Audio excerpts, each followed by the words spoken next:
Hi friends, అస్సలాముఅలైకుం. Telangana special సర్వపిండి చేస్తున్నానండి సొరకాయతో.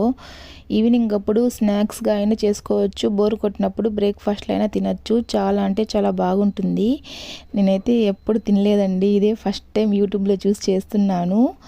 ఎలా వస్తుందో మీకే చెప్తాను, జెన్యూన్ రివ్యూ ఇస్తానండి ఎలా ఉంటుందో అని చెప్పేసి. చాలామంది చెప్తూ ఉంటారు బాగుంటుందని చెప్పేసి.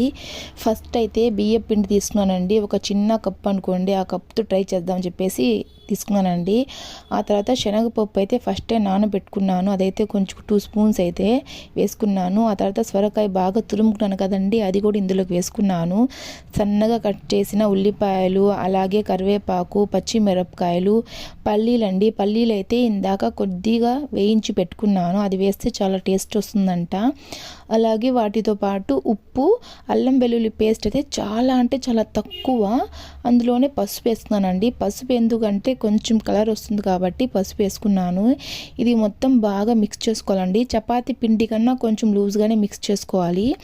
పెట్టేశానండి, ఒక హాఫ్ అన్ అవర్ వదిలేసాను. ఆ తర్వాత ప్యాన్ పెట్టుకొని ఆ ప్యాన్లో అయితే చేత్తో అయితే ఒత్తుకున్నానండి. ఇలా ఒత్తుకున్న తర్వాత మధ్యలో హోల్స్ అయితే ఇవ్వాలి.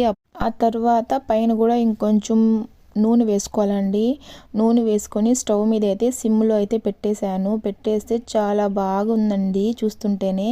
ఆ తర్వాత తిప్పుకున్నాను, తిప్పుకోకపోయినా పర్లేదండి, నేనైతే తిప్పుకున్నాను క్రిస్పీగా వస్తుందని చెప్పేసి.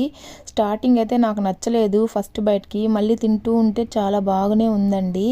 నాకైతే పర్లేదండి, నచ్చింది. మీరు ట్రై చేయండి. Please subscribe. Bye bye.